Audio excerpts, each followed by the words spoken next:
Ya teman-teman, aku bersyukur berada di antara tiga orang yang luar biasa ini.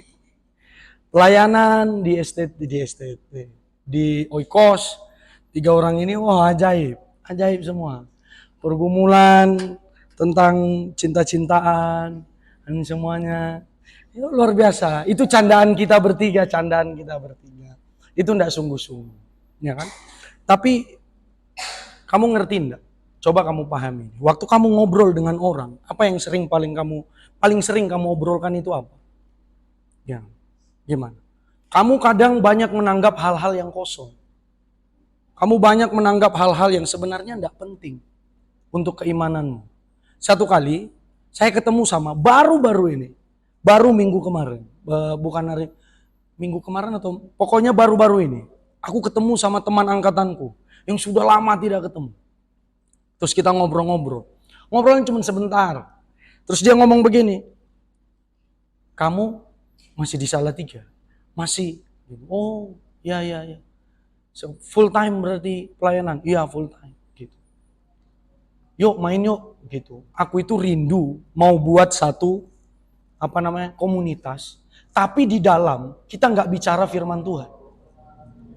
Tapi di dalam kita nggak bicara kebenaran, nggak bicara pelayanan.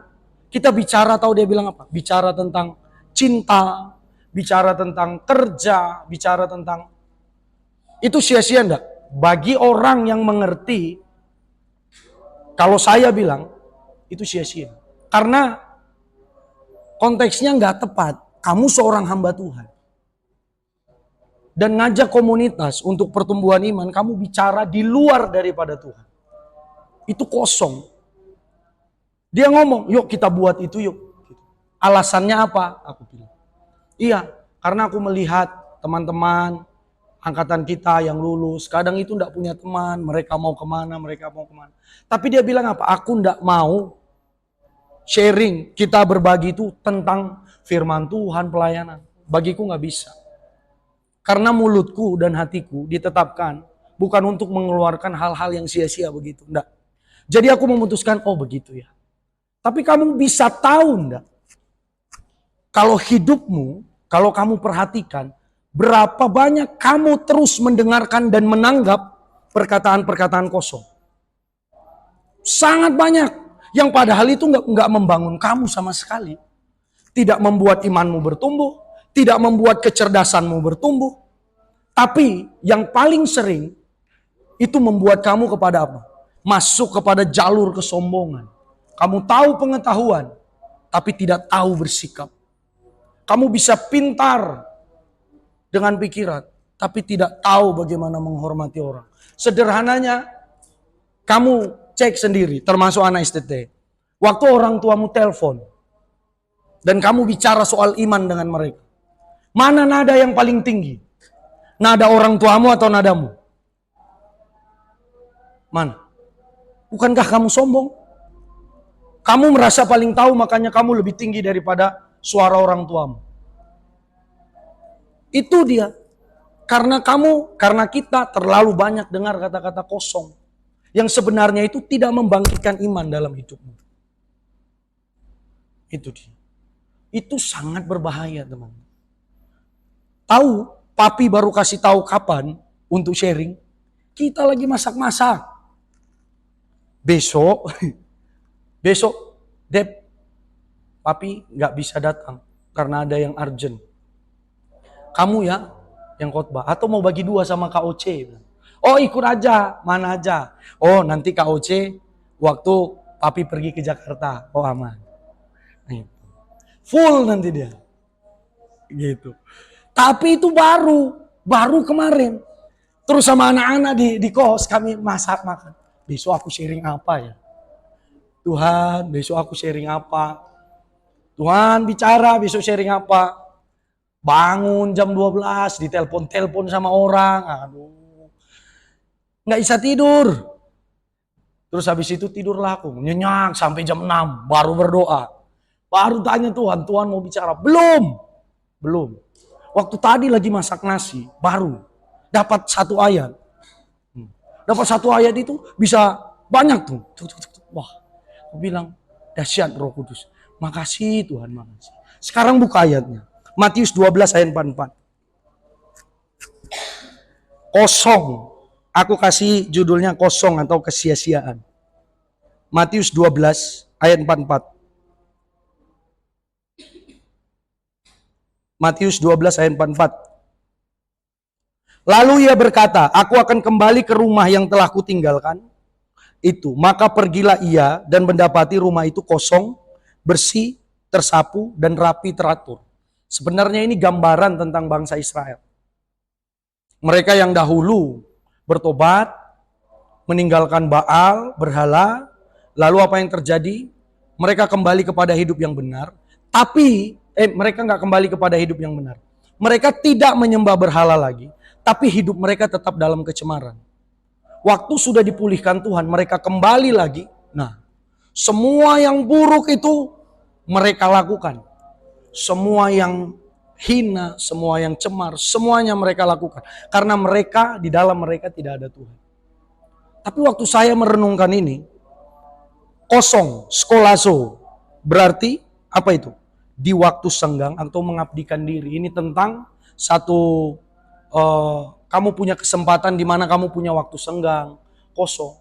Tapi waktu aku cari lagi, dia bilang begini, skolazo itu berhenti bekerja atau berhenti bekerja untuk berkeliaran. Satu. Terus apa?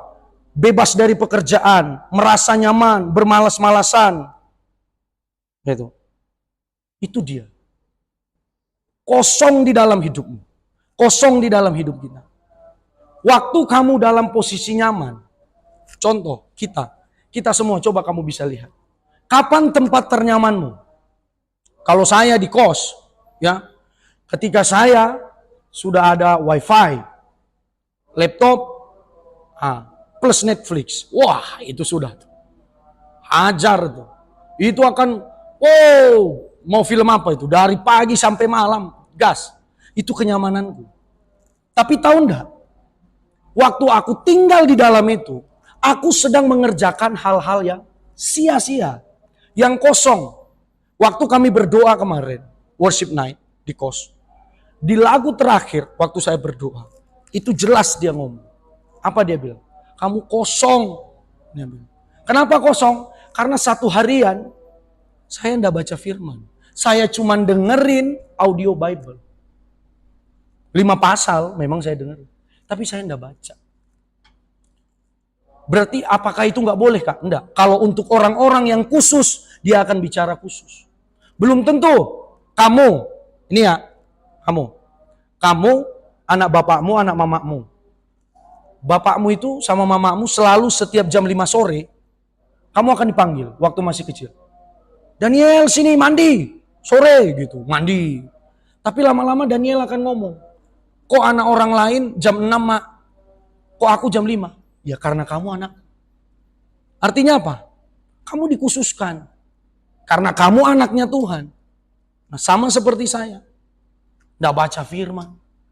Itu dibilang apa? Kosong, sia-sia. Berapa banyak dan berapa sering kita menempatkan diri kita pada kekosongan. Kita pikir kita sedang dalam keadaan baik. Rohani kita, wah masih tetap segar nih. Masih tetap baik nih. Tapi semakin lama kamu menunda-nunda, kekosongan di dalam hatimu akan semakin besar. Jarak kamu dengan Tuhan yang harusnya kalau kamu nyembah, bisa langsung ngalamin Tuhan. Ngerasakan langsung. Tapi karena penundaan, jarak yang makin lama, makin besar kamu antara kamu dengan Tuhan. Lama-kelamaan waktu kamu nyembah Tuhan seperti, kok gak rasa apa-apa ya? Kok gak kayak seperti dulu ya? Karena kamu memilih untuk menaruh dirimu di dalam kekosongan. Kesia-siaan. Tempat yang kosong. Yang dimana hatimu tidak melekat. Atau tidak mau datang kepada Tuhan. Ada 4 hal teman-teman. Waktu saya belajar. Saya merenungkan. 4 hal. Buka di Efesus 5 ayat 4. Nih. Efesus 5 ayat 4. Jauhkan dirimu dari 4 hal yang sia-sia. 1. Efesus 5 ayat 4.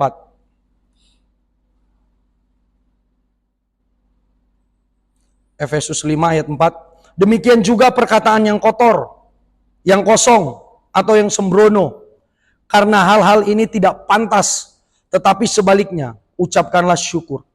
Perkataan yang kosong, morologia, itu artinya apa? Pembicaraan yang bodoh. Secara harafiah itu berarti kata-kata bodoh. Ucapan yang keluar dari hati yang tumpul dan lamban. Tuh, pikiran, kehilangan keunggulannya, kecermatannya. Ini adalah pembicaraan orang-orang bodoh yang melibatkan kebodohan dan dosa bersama-sama. Bisa lihat? Jauhkan dirimu dari perkataan-perkataan yang kosong. Supaya kamu tahu. Konteks daripada Efesus 5 ini, apa itu? Khususnya judul perikopnya. Itu tentang perkataan-perkataan yang kosong. Yang dimana itu membahasnya tahu apa? Membahas hal yang cabul, yang cemar. Di luar Tuhan. Itu perkataan yang kosong. Kita pikir waktu kita sedang berdiskusi dengan orang, kita sedang berdebat dengan orang, kita sedang dalam posisi yang benar.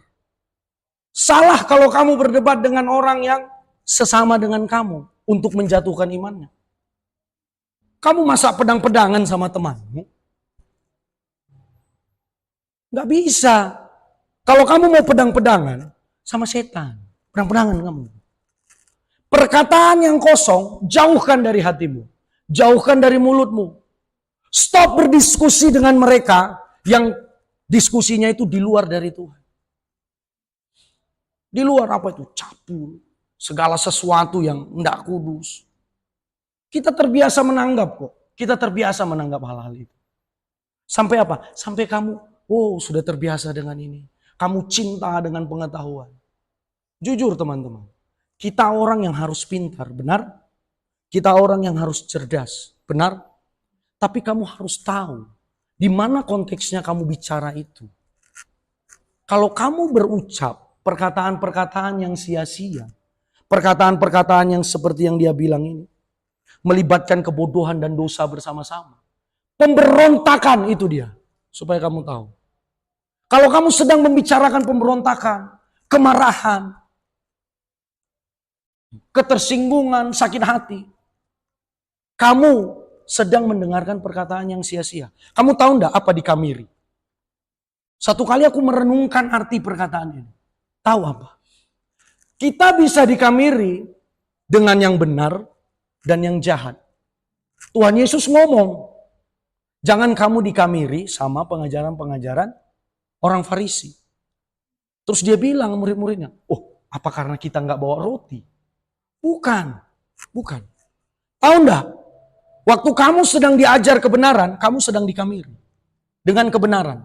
Tapi dengar baik, waktu kamu dengarkan perkataan-perkataan kosong teman-temanmu, perkataan-perkataan yang memberontak, yang sakit hati, tersinggung, dendam, iri hati, semuanya itu, tahu enggak? Waktu kamu bicara A sama B, bicara tentang itu, kamu sedang mengkamiri si B. Ibarat contohnya, saya tersinggung dengan si A, tersinggung dengan si B. Saya cerita ke orang yang dia tidak ada sangkut pautnya dengan si B. Tapi tiba-tiba waktu saya cerita dengan si B langsung responnya, oh ternyata si A kayak gitu ya, jahat sekali si A. Kalau begitu aku akan menjaga jarak dengan si A. Kamu sudah terkamiri dengan yang jahat. Itu perkataan-perkataan yang kosong. Kita pikir selama ini kita menceritakan sakit hati kita. Berapa banyak kamu terkamiri dengan sesamamu? Kamu bisa lihat. Itu. Hati-hati dengan perkataanmu. Kamu berkata-kata seenaknya. Memang karena perkataan gak bayar. Jadi kamu seenaknya berkata-kata. Tapi tahu enggak? Orang dibenarkan karena perkataannya. Jadi Tuhan akan tuntut itu. Tuhan akan tuntut itu. Oleh sebab itu perkatakan yang benar. Perkatakan yang baik. Untuk hidup orang, untuk hidup keluargamu, untuk hidupmu pribadi. Kayak gitu, kamu harus perkatakan itu. Supaya apa? Kamu hanya mengizinkan dirimu dikamiri oleh perkataan yang benar. Jangan yang kosong. Jauhkan semua itu dari hidupmu. Jauhkan semua dari hatimu. Kenapa? Kita ini manusia. Terlalu cepat terkamir. Sekarang begini. Yang paling dekat aja lah. Aku enggak tahu kondisi STT Sangka bagaimana. Tapi kamu pribadi di STT. Ada enggak masalah yang cuman karena si A tersinggung, tiba-tiba satu STT gempar. Sakit hati, iri hati. Coba lihat. Terkamiri kan? Padahal itu hoaks. Terkamiri. Dan kamu bertahan dengan omongan-omongan seperti itu. Karena kamu memilih untuk bergaul di tempat yang salah dan orang yang salah. Pergaulan yang buruk merusak. Tapi dibalik, pergaulan yang baik merusak kebiasaan yang buruk. Kalau kamu tahu kamu belum bisa mengkamiri dia dengan hal yang baik, cut dia dari hidupmu. Kamu boleh berteman dengan dia, tapi jangan izinkan dia mengkamiri dirimu. Kalau kamu ngerti, kamu masih lemah di situ. Itu loh teman-teman. Karena kita ini sudah terlalu sering terbiasa dengan hal itu. Isilah dirimu dengan kebenaran firman. Isi. Oh, enak sekali kakak ngomongnya. Wih, memang enak karena enggak bayar. Tapi supaya kamu ngerti, ini kebenaran. Kamu harus hidup di dalamnya. Hari-hari ke depan teman-teman, enggak semakin baik. Hari-hari ke depan semakin jahat. Kalau kamu mengerti kamu bukan orang yang masuk kualifikasi dunia. Dunia itu punya apa? Standarnya. Kalau kamu di bawah, kamu nggak layak. Kamu nggak layak. Kamu mau kejar standar dunia. Tapi kalau dengan Tuhan supaya kamu mengerti. Karena anugerahnya kamu diangkat. Harusnya kamu nggak layak. Kamu diangkat dijadikan layak. Harusnya kamu nggak dapat tuh jabatan apa, guru, kepala sekolah apa. Kamu nggak dapat itu. Kenapa? Mungkin kamu kurang secara kognitif, knowledge. Tapi karena anugerahnya, dia buka jalan. Karena apa? Dia mau pakai kamu untuk bangun sekolah yang besar. Tapi bukan karena kekuatanmu lagi. Karena anugerahnya. Kamu memilih mana? Hidup berdasarkan standar dunia atau dalam anugerah Tuhan. Oleh sebab itu jauhkan dirimu dari semua suara-suara yang kosong. Kamu boleh dengar, oh begitu ya, ya. Tapi jangan menanggap. Jangan respon sakit hatinya. Apalagi kalau sudah cerita tentang gereja-gereja. Jangan respon. Karena mereka hamba Tuhan. Tutup mulutmu. Jangan buka mulutmu untuk kritik gereja. Karena kamu tidak merasakan apa yang ada di hidup mereka sekarang ini. Kamu tidak, istilahnya kamu tidak pakai sepatunya mereka. Kamu tidak ada di posisi mereka. Jadi jangan buka mulutmu untuk perkataan-perkataan yang kosong. Kedua, buka teman-teman. Kolose 2 ayat 8.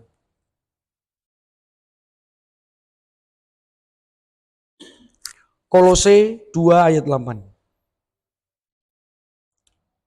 Hati-hatilah supaya jangan ada yang menawan kamu dengan filsafatnya yang kosong dan palsu menurut ajaran turun-temurun dan roh-roh dunia, tetapi tidak menurut Kristus. Saya ingat waktu saya belajar bahasa Yunani dengan salah satu dosen, doktor dari STT Abdiel. Jadi kita lagi belajar, tiba-tiba temanku itu buka satu ayat di laptopnya. Saya duduk berseberangan dengan dia. Karena waktu itu saya haus dan lapar akan pengetahuan. Sangat haus dan lapar akan pengetahuan. Gitu. Baca Alkitab, nomor kesekian. Yang penting pengetahuan dulu. Sampai saya lihat itu ayat muncul di laptopnya. Ayat ini. Saya ditegur. Waduh, ternyata begini. Jauhkan dirimu dari kebijaksanaan yang kosong. Filsafat, pengertiannya begini. Filosofia. Mengacu pada filsafat sekuler yang meninggikan hikmat manusia di atas hikmat Allah. Itu. Filsafat seperti itu adalah mencintai pikirannya sendiri. Dengar. Dengan mengorbankan firman Tuhan atau kebijaksanaan sejati. Berapa banyak kamu kutip statement-statement? Kamu pikir kamu sedang bergerak di dalam kebijaksanaan Tuhan. Kamu harus benar-benar merenung apa yang akan kamu kutip. Statement orang. Jangan kamu, karena kamu sakit hati, kamu kutip statement orang untuk membalaskan sakit hatimu ke orang-orang. Gak bisa. Kamu harus tahu tuh.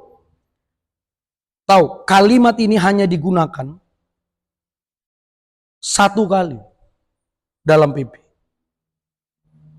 Pencarian kebenaran di luar wahyu Tuhan. Gak bisa. Kamu mengenal Tuhan, kalau aku bilang, ada dua hal. Umum dan khusus. Umum, kamu lihat alam semesta. Itu tidak terjadi dengan sendirinya. Dia Allah yang maha kuasa. Besar. Mulia. Tapi yang kedua, pernyataan khusus. Pribadi. Dari kamu merenungkan kebenaran. Dari kamu hubungan pribadi dengan Tuhan. Jangan dekatkan dirimu sama kebijaksanaan-kebijaksanaan yang kosong itu. Statement satu kamu kutip. Untuk apa? Memperkuat kebenaran dirimu sendiri. Itu tujuannya. Salah. Kalau kamu ngerti, kamu sedang ditegur, dan kamu salah.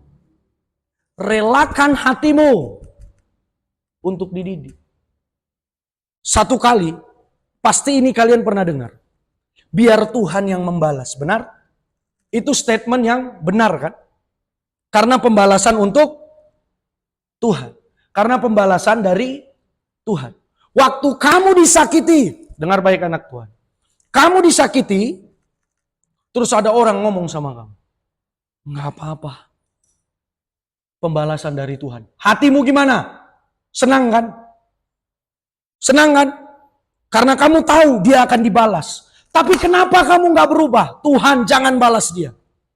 Sebab dia tidak tahu apa yang dia perbuat. Ampuni dia Tuhan. Kenapa hatimu tidak begitu? Kita terlalu cepat ambil statement orang. Sampai kamu nggak ngerti mana yang benar dan mana yang salah. Segala sesuatu yang hampir benar bukan kebenaran. Dengar baik. Jadi kamu mengutip setiap statement orang. Kamu harus cerna baik-baik. Jangan asal-asal comot. Karena kamu lihat dia orang terkenal. Karena kamu lihat dia orang berdampak. Tapi kamu tidak merenungkan dia punya statement. Kamu nggak merenungkan dia punya konteks apa. Tapi kamu asal comot. Untuk apa? Mempertahankan kebenaran dirimu sendiri. Itu loh teman-teman. Bahaya sekali. Supaya jangan ada yang menawan kamu dengan filsafat yang kosong. Yang kosong. Kosong di situ beda sama yang di atas yang saya jelaskan tadi. Kosong di sini, bahasa Yunaninya kenos. Itu kosong dalam apa? Isi, moralitas. Tuh. Sia-sia, tidak efektif, bodoh, tidak berharga. Itu perkataan-perkataan yang sia-sia, tidak efektif, bodoh, tidak berharga, hampa. Tanpa kebenaran. Secara metaforis dia apa? Miskin rohani. Itu dia. Seseorang yang membanggakan imannya sebagai harta yang transenden. Namun tidak memiliki buah. Itu arti kosong yang ada di atas. Jadi jangan kamu pikir teman-teman. Kebijaksanaan, statement-statement yang kamu dengar. Kalau itu menggelegar tapi tidak menghasilkan buah, jauhkan hatimu dari situ. Jangan pernah datang ke situ. Kamu akan tahu pohonnya kalau kamu dapat buahnya. Kalau buahnya dia suka mengkritik, buahnya suka menghakimi, pohonnya pasti asam. Karena firman Tuhan bilang apa? Tidak ada pohon ara itu menghasilkan buah apa itu? Buah zaitun atau buah semangka, nggak ada kan? Tapi pohon ara yang menghasilkan buah ara. Jauhkan dirimu dari itu semua anak-anak Tuhan. Jauhkan. Kalau kamu menerima, ini aku ajarin kamu. Kalau kamu menerima satu orang mau cerita tentang kekesalannya, sakit hatinya. Kamu harus punya hati yang besar untuk menerima dia. Tapi jangan biarkan dirimu dikamiri. sama sakit hatimu. Terima saja, oh begitu. Oh begitu. Bukan kamu sautin, oh iya memang dia begitu. Makin berapi lah dia. Bukan. Tapi dengan cara yang lain. Kamu harus giring dia kepada kebenaran. Amin.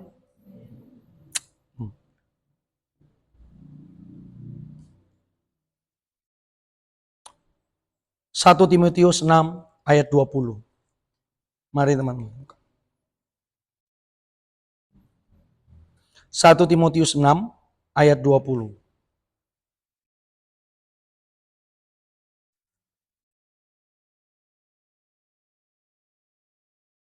Satu Timotius 6 ayat 20. Hai Timotius, peliharalah apa yang telah dipercayakan kepadamu. Hindarilah omongan yang kosong dan yang tidak suci, dan pertentangan-pertentangan yang berasal dari apa yang disebut pengetahuan. Versi NLT-nya teman-teman begini. Timotius, jagalah apa yang dipercayakan Tuhan kepadamu. Hindari diskusi yang tidak bertuhan dan bodoh dengan mereka yang menentang kamu dengan apa yang mereka sebut sebagai pengetahuan. Yang ketiga teman-teman, hindari omongan yang kosong. Hindari. Kata hindari itu ektrepo. Definisinya berpaling. Berpaling. Gitu. Menjauhkan diri atau menghindari. Kamu harus mengerti. Pengetahuan harusnya membawa kamu kepada pengenalan akan Tuhan. Tidak berhenti cuma di pengetahuan, cuma tahu. Sebab kalau kamu cuma tahu, imanmu tidak akan bertumbuh. Tapi dari pengetahuan akan dibawa Roh Kudus mengenal Dia yang Maha Tinggi. Karena kita terbatas untuk mengenal yang suprarasional. Terbatas untuk mengenal yang Maha Tinggi. Allah Roh Kudus yang akan mewahyukannya dalam hidupmu. Amin. Jadi jangan kamu pikir, satu kali saya punya dosen, Kak Oscar, Kak Oce pasti tahu, Pak Warta. Beliau almarhum. Beliau ngomong di satu mata kuliah, dia ngomong begini, jangan biarkan imanmu lebih besar daripada pengetahuanmu. Saya merenung. Kalau pengetahuanmu semakin besar, imanmu juga harus semakin besar. Bukan pengetahuan yang mengatasi iman, dia bilang. Tapi iman yang mengatasi pengetahuan. Semakin besar pengetahuanmu, maka semakin besar imanmu. Artinya apa? Pengetahuan itu tidak berhenti di situ. Dia akan terus menuju kepada pengenalan. Makanya kamu nanti akan mengenal jalan-jalannya. Tidak hanya mengerti perbuatan-perbuatan. Waktu kamu mengenal jalan-jalannya, kamu tidak akan menuntut Tuhan. Sebab kamu tahu apa yang dimaksudkan Tuhan dalam hidupmu. Jadi teman-teman, semua itu jauhkan dari hatimu. Kalau kamu sekarang, coba kamu lihat. Sekarang yang lagi marak apa? Love, kasih. Itu kan. Progresif itu kan sekarang. Kalau kamu yang setuju dengan itu, apa bedanya kamu dengan bidan? Aku berani bilang itu. Kenapa? Makanya baca firman. Supaya kamu tahu di mana posisi mereka. Supaya kamu ngerti. Supaya kamu gak ditawan oleh filsafat. Pikiran-pikiran orang yang kosong itu. Mereka berfokus pada cinta. Love. Ngomong apa? Kamu ateis gak apa-apa. Agnostik gak apa-apa. LGBT gak apa-apa. Karena Allah itu kasih. Dia tidak mungkin merelakan anak-anaknya yang dia ciptakan masuk ke dalam neraka. Sesat itu aku bilang. Kamu harus jauhkan itu dari hatimu dan pikiranmu, pengajaran-pengajaran seperti itu. Karena itu kamu harus baca Alkitabmu. Supaya kamu tidak bisa dibengkokkan oleh angin pengajaran apapun. Amin. Tetapkan itu dalam hatimu. Ini yang dimaksud itu. Perkataan kosong, buah pikiran yang kosong.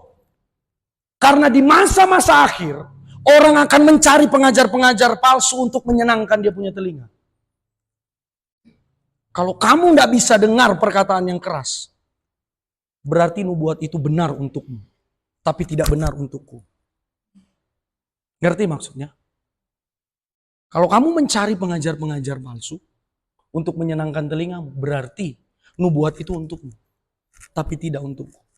Karena aku tidak mencari pengajar-pengajar yang menyenangkan telingaku. Kamu harus tahu apa esensi kebenaran firman. Karena mereka mau meruntuhkan semua keimanan yang mutlak yang sudah dibangun dari abad ke abad. Oleh sebab itu hatimu harus jauhkan dari setiap pengetahuan, pelajaran yang kosong. Kamu harus minta Roh Kudus untuk tolong kamu pilah pengajaran itu. Jangan karena kamu haus dan lapar. Aku ingat kesaksian ini. Satu kali ibadah chapel, mungkin Kak Oce masih ingat. Kalau masih ingat, Mami itu pernah, dia yang bicara di chapel, ngomong tentang perumpamaan 3 anak babi. Pernah ingat? Kalau pernah ingat.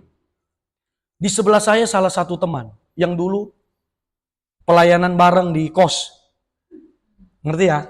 Saya sebut nama. Bareng dengan kos. Itu sebelum dia bertobat tuh.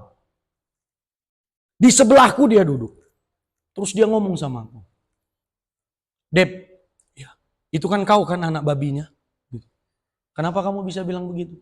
Iya, kan kamu sama-sama dia terus. Oh gitu. Sepanjang Mami khotbah kita debat di situ. Kamu tahu apa rupanya? Wah, debat gitu. Bom, pedang-pedangan kita di situ.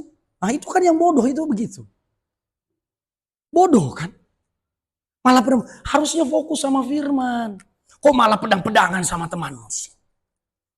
Tahu sampai ujungnya apa? Waktu kami doa penutup, tiba-tiba aku dapat pengertian. Aku diingatkan, dulu kami waktu anak-anak suka cari burung, sarang burung. Ada burung yang kecil, kami pelihara. Itu kami masih ingat aku pakai sendok bambu. Bambu itu aku kecilin, terus ada namanya pur, makanan untuk burung. Dikasih air, pokoknya lembek lah. Waktu sendok itu ada isinya, anak burung itu matanya masih ketutup, ataupun ada yang terbuka sedikit, mulutnya sudah ngangap. Wah, tapi waktu sendoknya kosong, mulutnya ngangap juga. Dia pikir itu ada isinya. Paham? Ternyata temanku itu begitu.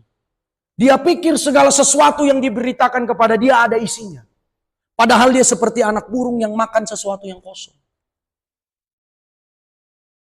Aku jadi ingat itu. Wah, itu loh teman-teman. Jadi jangan kamu pikir, kalau kamu masih suka berdiskusi dengan hal-hal yang aliran kiri, beralan semuanya. Coba kamu tanya dulu imanmu ada di mana. Kamu harus firm, pegang teguh imanmu ada di mana. Jangan mudah goyah. Karena kamu terlalu sering goyah dengan imanmu. Baru dengar sedikit pengetahuan. Kamu langsung bilang, ini yang benar. Kalau kamu ada yang percaya dengan yang diberitakan itu. Progresif dan semuanya. Kamu sedang di jalur yang salah. Dengan baik. 4. Yakobus 2 ayat 20.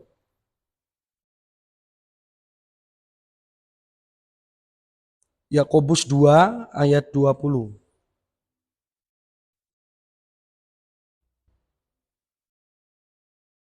Jauhkan dirimu dari iman yang kosong. Yakobus 2 ayat 20 sampai 26. Yuk kita baca sama-sama. 1, 2, 3. Hai manusia yang bebal, maukah engkau mengakui sekarang bahwa iman tanpa perbuatan adalah iman yang kosong? Bukankah Abraham, bapa kita, dibenarkan karena perbuatan-perbuatannya ketika ia mempersembahkan Ishak anaknya di Mezbah? Kamu lihat bahwa iman bekerja sama dengan perbuatan-perbuatan dan iman menjadi sempurna. Dengan jalan demikian, genaplah nas yang mengatakan, lalu percaya Abraham kepada Allah. Maka Allah memperhitungkan hal itu kepadanya sebagai kebenaran. Karena itu Abraham disebut sahabat Allah.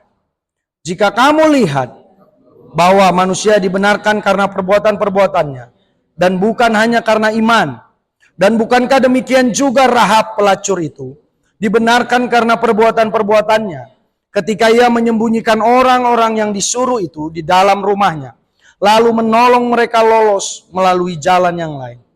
Sebab seperti tubuh tanpa roh adalah mati, demikian juga iman tanpa perbuatan-perbuatan adalah mati. Kamu harus tahu, ayat ini bukan bicara pertama-tama tentang begini. Kamu harus tahu ini. Bukan hamba Tuhan harus bekerja. Bukan. Kamu harus tahu, ayat itu nggak ngomong ini pertama. Dia ngomong tentang apa? Perbuatan-perbuatan yang saleh. Iman harus disertai dengan perbuatan-perbuatan yang benar. Karena itu akan meneguhkan imanmu. Coba kamu lihat, Abraham. Abraham dibenarkan waktu dia apa? Waktu apa? Mempersembahkan? Adakah dia lagi mengiri gandum? Coba kamu cerna. Dia dibenarkan karena dia mempersembahkan? Enggak waktu dia mengiri gandum. Enggak waktu dia ngangon kambing, sapi, domba. Tapi dibenarkan karena apa? Karena tindakannya kepada Tuhan. Apakah bekerja salah? Enggak salah. Tapi kamu harus tahu ini anak Tuhan. Kalau kamu dipanggil sebagai hamba Tuhan. Kamu memilih untuk bekerja karena kamu takut tidak makan. Atau karena Tuhan mau kamu di situ. Coba kamu renung. Kamu harus ngerti itu. Kamu bekerja karena memang Tuhan suruh untuk pelayananmu. Bekerja. Tapi kalau dia bilang, aku khususkan kamu. Kamu mau usaha kayak manapun dia akan tutup itu pintu. Jadi jangan kamu memilih untuk melakukan segala sesuatu di luar kehendaknya. Ingat kata-kata Pak Adi apa? Kalau kamu melayani di tempat yang Tuhan tidak mau, untuk kamu ada di situ, kamu tidak layak. Berarti apa? Selama kamu pelayanan di luar dari kehendak Tuhan, di tempat yang tidak Tuhan tetapkan untukmu, mau kamu buat apapun yang besar, Tuhan hitung kamu tidak layak. Kenapa begitu, Kak? Mau aku kasih buktinya, teman.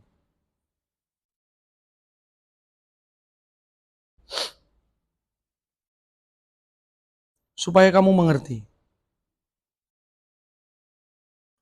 Yohanes 12 ayat 26. Supaya kamu tahu. Yohanes 12 ayat 26.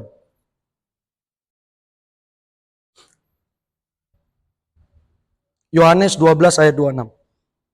Barang siapa melayani aku, ia harus mengikut aku. Dan di mana aku berada, di situ pun pelayanku akan berada. Barang siapa melayani aku, ia akan dihormati Bapa. Kamu lihat ini? Di mana aku berada, di situ pun pelayanku berada. Dia Allah Immanuel. Dia Allah Immanuel. Dimanapun kamu berada, dia ada di situ. Tapi dia tidak turut bekerja waktu kamu berbuat dosa. Tapi dia ada di situ.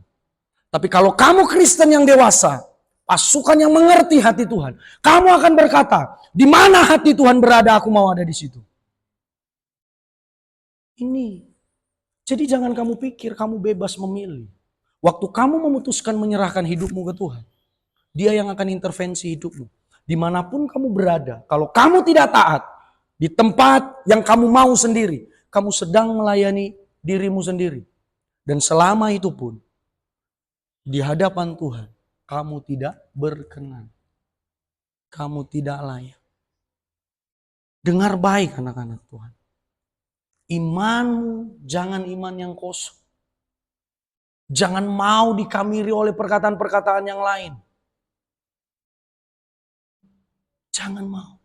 Sangat miris kalau kita yang belajar Alkitab tidak bisa beriman untuk uang yang 100.000. Aku harus bilang sama kalian. Terlalu pelit. Kamu hitung-hitungan dengan Tuhan. Supaya kamu mengerti. Kalau Tuhan tutup semua keran, kamu mau berusaha dari siapa? Tidak bisa. Selain daripada Tuhan. Karena sumbernya Tuhan. Sumbernya cuma Tuhan. Salurannya ada banyak.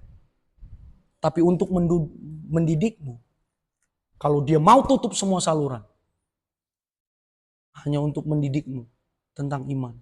Kamu harus terima. Gitu teman-teman. Jadi siapkan dan relakan hatimu untuk mau dididik. Jangan biarkan imanmu itu iman yang kosong. Kamu beriman.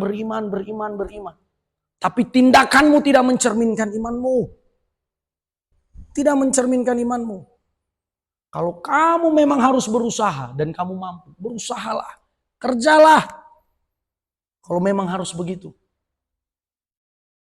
Tapi akan ada perbedaannya, dengar baik ini. Akan ada perbedaannya antara gandum dengan ilalang. Itu akan terjadi. Itu akan terjadi. Kamu akan lihat di antara orang percaya. Mana yang imannya cuma perkataan. Dan mana imannya yang memang benar-benar diteguhkan oleh perbuatannya. Karena gandum akan berisi. Dan ilalang itu tidak ada isi. Waktu sama-sama menghadapi masalah. Yang A akan berkata, aku tetap percaya Tuhan. Tapi yang satu akan berkata, kepada siapa aku bisa cari pertolongan. Karena dia tidak punya iman yang kuat, yang teguh untuk bisa menopang dirinya tetap percaya sama Tuhan.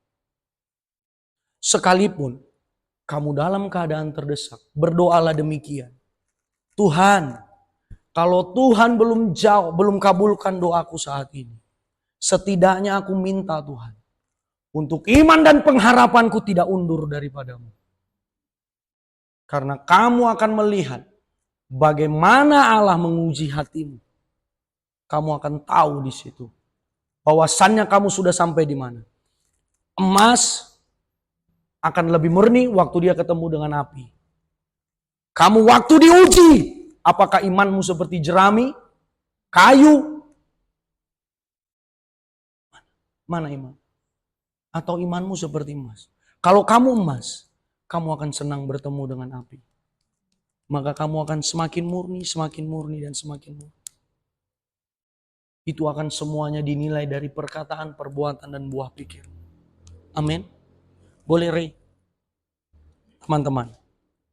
Supaya kamu mengerti. Di tempat ini, kamu sedang tidak mendengarkan perkataan yang manis. Kenapa? Karena hari-hari bukan semakin jahat. Hari-hari bukan semakin jahat. Hari-hari bukan semakin baik. Dia semakin jahat dan akan semakin jahat. Teman. Sampai kedatangannya yang kedua kali. Tapi berhentikah kamu untuk berseru tentang lawatan? Berhentikah kamu berseru bahwa bukan hanya kita yang ngalamin Tuhan, tapi mereka di luar sana ngalamin Tuhan. Amin. Oleh sebab itu, sama-sama teman-teman, jauhkan dirimu dari keempat hal yang aku bilang tadi. Supaya apa? Kamu tidak berada di dalam kesia-siaan. Semua yang kamu bangun itu tidak dari kayu, tidak dari jerami, tapi memang dari emas yang murni. Oleh sebab itu, teman-teman, tolong teguhkan hatimu dengan semua kebenaran yang kamu dengar. Bapakku, terima kasih. Terima kasih Tuhan. Hari ini kami mengucap syukur.